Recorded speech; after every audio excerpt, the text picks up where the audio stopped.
So, hello mga kaberks, magandang buhay sa ating lahat. For today's video, pupunta tayo ngayon. Nandito tayo parang ngayon sa pupunta. Nandito na pa tayo ngayon sa Stowe Gardens. Ayan. Doon sa ano na pupunta tayo doon. Sa house na yan. Tapos may garden yan. May lake pa oh. So maglalakad na tayo mga kaberks. Ganda siguro ito pag autumn. Changing colors.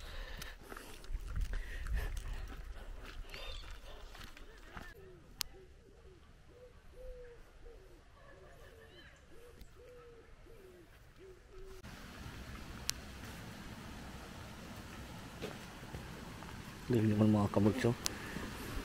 Hindi pala mag-wishing ano dito oh. Galing naman pagkagawa ng lake na to.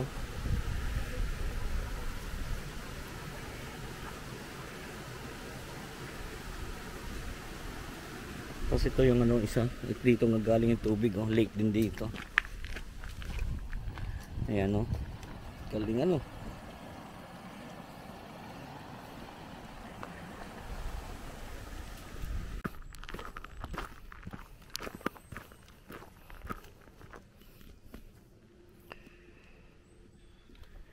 Sarap pakinggan mga daan, huni ng ibon, huni ng duck. Ayun siya mga kaberks oh. Yung pati ang house. Pupunta tayo doon. Pero dito muna natin, nag-video muna natin. May mga isda kaya dito mga kaberks. Parang wala ano.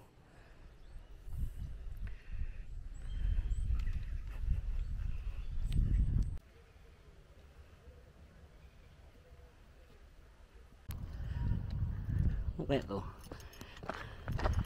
Wala lang. Ganyan lang, sa gitna lang.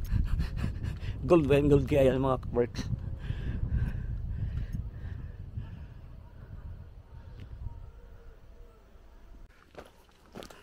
Ano rito ito mga kaberks? May kulungan. Katakot dito ba ikaw mag-isa mong wakad ba? May kulungan niya oh. Ano kaya nakakulong dati dito no mga kaberks?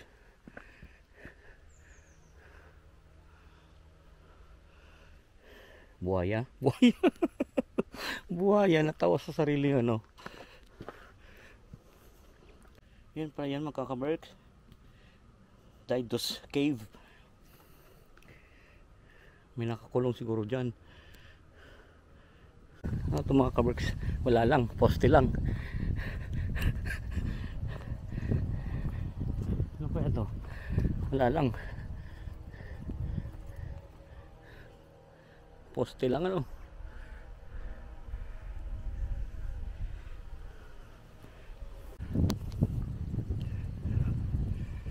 Oh, grabe sa kabit na nakabundukan mga kaberks, may ganyan.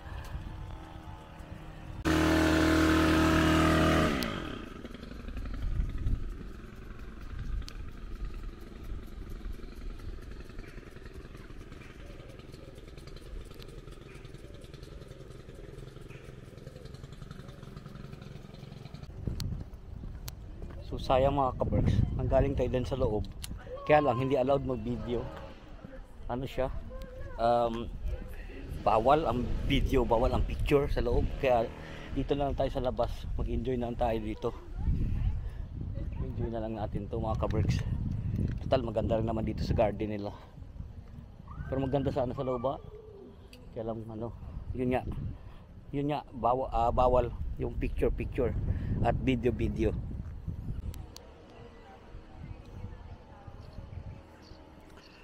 So pupunta na lang tayo sa garden mga kaberks. Sayang talaga, ganda sana sa loob. 18th century yan mga kaberks. Itong ano na to, Stowe House. Magnificent 18th century stately house nakalagay dun. Kaya lang yun nga, hindi allowed picture sa loob at video.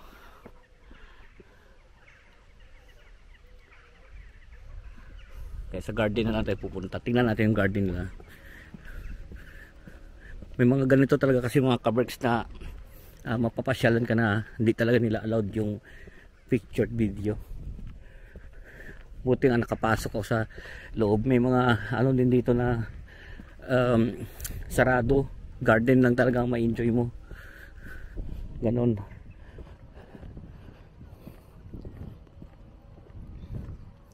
So pupunta natin sa garden.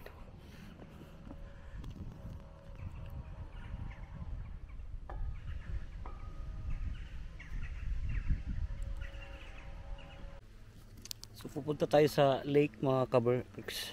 11 lake. We have a blue-green algae in 11 lake which is poisonous to dogs and humans. Please keep dogs on leads and stay away from the water. Wow. We're working with the Environment Agency to monitor this situation. So poisonous yung ano na ito mga kaberks pa sabi. Poisonous tong ano dito.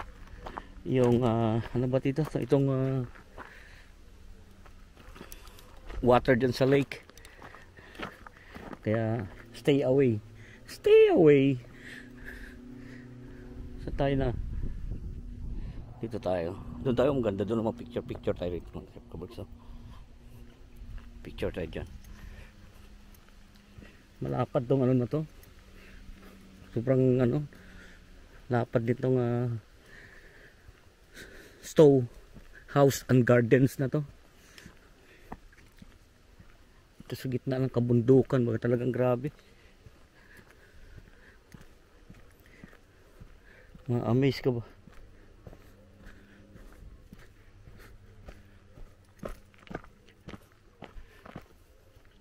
Ang ganda rito, picture tayo rito.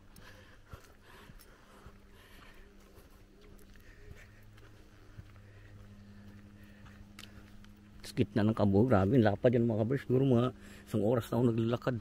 Wala pa ako sa kalahati.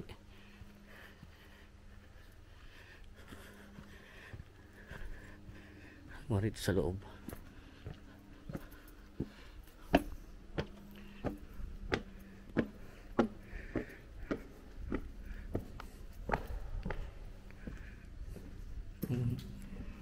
Wala lang.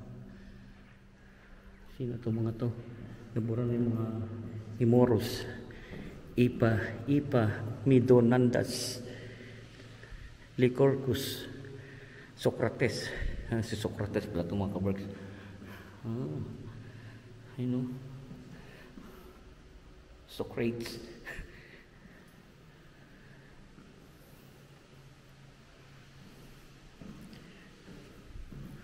Tapos yun ang lake, oh. Meron pa din doon. Ano pa yun doon, oh. Ang laki nito.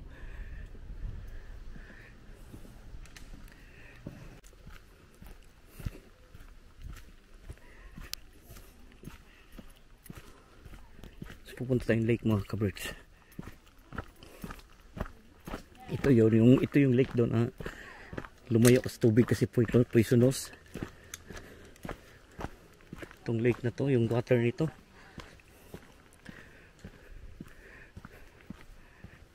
Blue, ano yun? Kanina yun? Blue budge art, algae bang tawag doon kanina doon?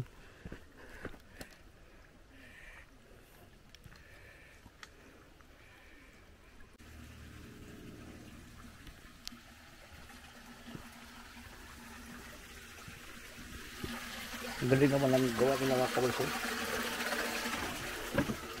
Yun na, tapos diretso dyan ng tubig, oh.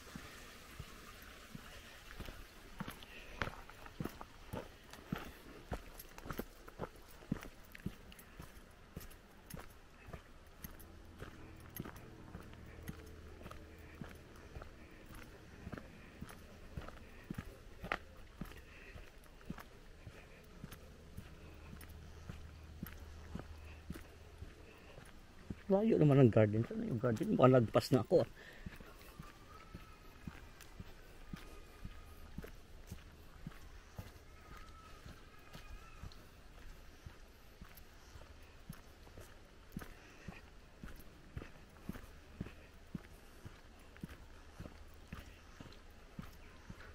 Doon tayo galing kanina. Ay, hindi ko na pa andun doon. Tama doon natin galing kanina mga kaberks. Ano naman itong mga to? Sino naman itong mga to? Sir Thomas Gresham, who by the honorable profession of a merchant, having enriched himself and his country focusing on the commerce of the world, built the Royal Exchange. Oh, may mga history din pala dito. History. John Milton. Oh, William Shakespeare. Oh. It's William Shakespeare. Okay. Edward, Prince of Wales. Queen Elizabeth. King William the Third.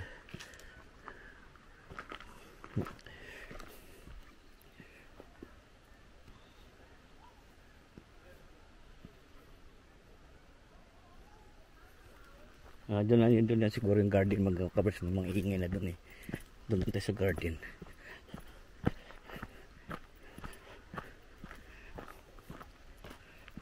Maingay no? Pag ibig sabihin pag maingay garden, wala sa ayos.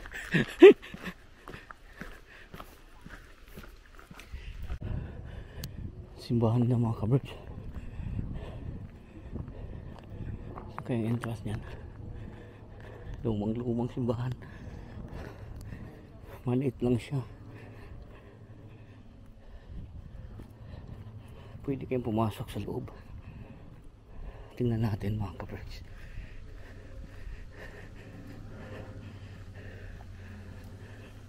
Pwede yata.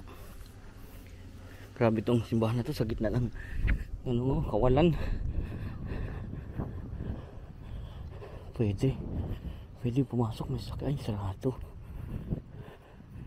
Sarado. Sayang. Hindi pwede pumasok.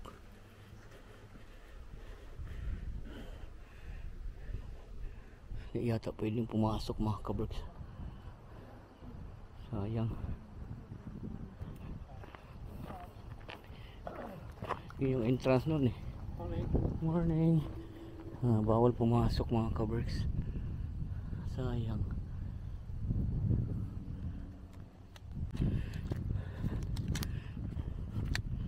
So pabalik na tayo sa car park mga kabirds. Hindi ko nakita yung garden, sobrang laki kasi.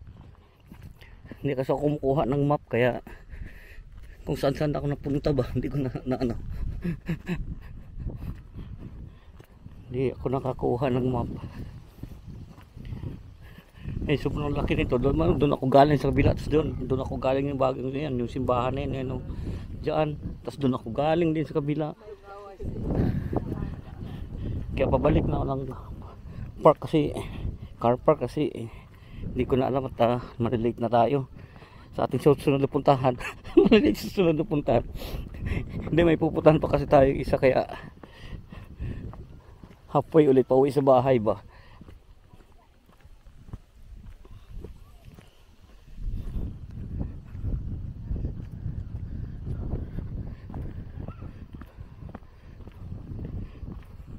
Dami na nag-walking din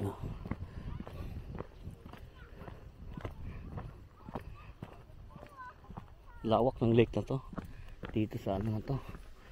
Ang dami pating lake. Ilang lake ang daanan ko.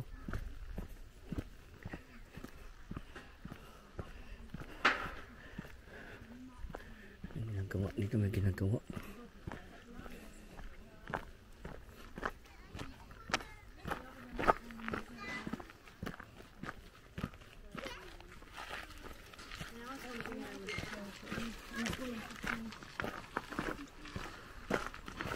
Nire-repair, may nag-repair.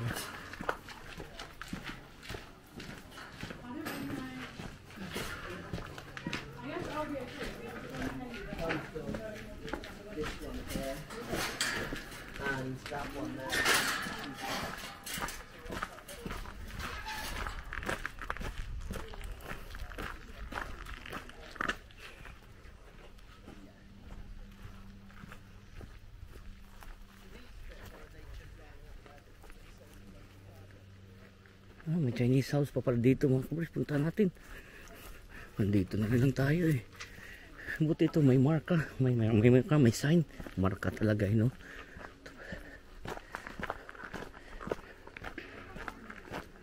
Oh. Chinese house. To protect this fragile building from winter, we wrap it up. We uncover it again in the spring. Okay. Tingnan natin. At naka-unwrap na to ngayon.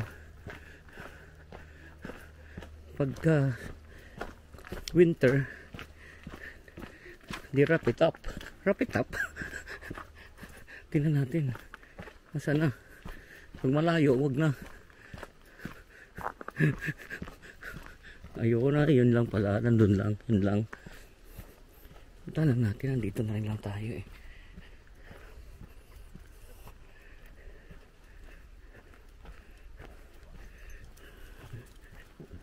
Ito lang pala. Ito lang. Tapos makita natin ano. Na ito yung binabalot pagka winter. At i-unwrap pag spring summer. Chinese house.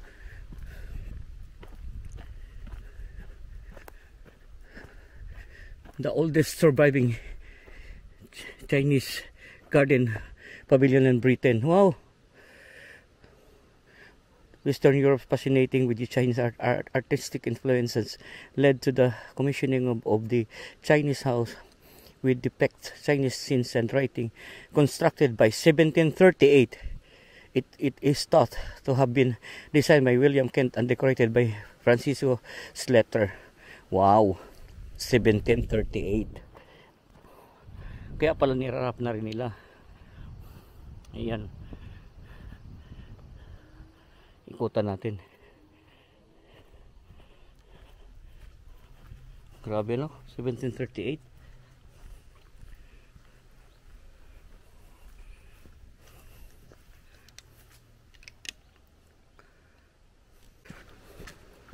So ano naman to mga kaberks dito? Wala lang, hiwa-hiwala yung ano nila. Hindi ko talaga napuntahan mga kaberks yung garden nila.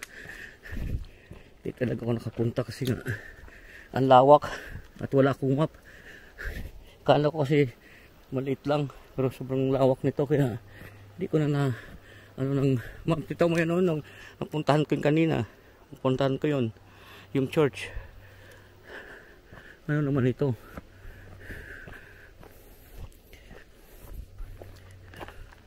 Walang pumasok. Restore din to.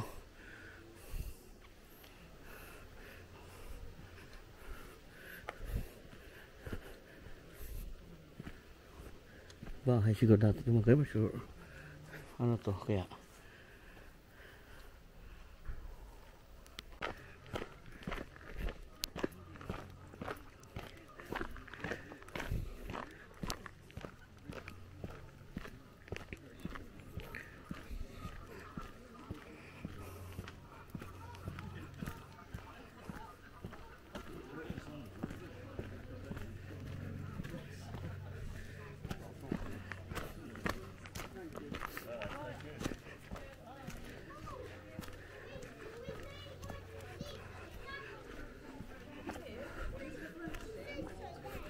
Doon tayo galing mga kaberks sa yung house. Kaya lang kanina nga hindi pwedeng ano doon video mag picture kaya sa labas na lang. So pabalik na to sa car park mga kaberks.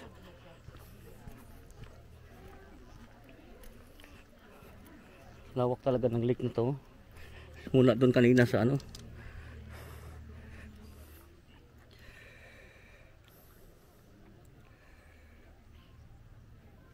So, siyempre mga kaberks, hindi matatapos ang ating pasyal-pasyal kung hindi tayo kukuha at papasok sa shop at kukuha ng magnet.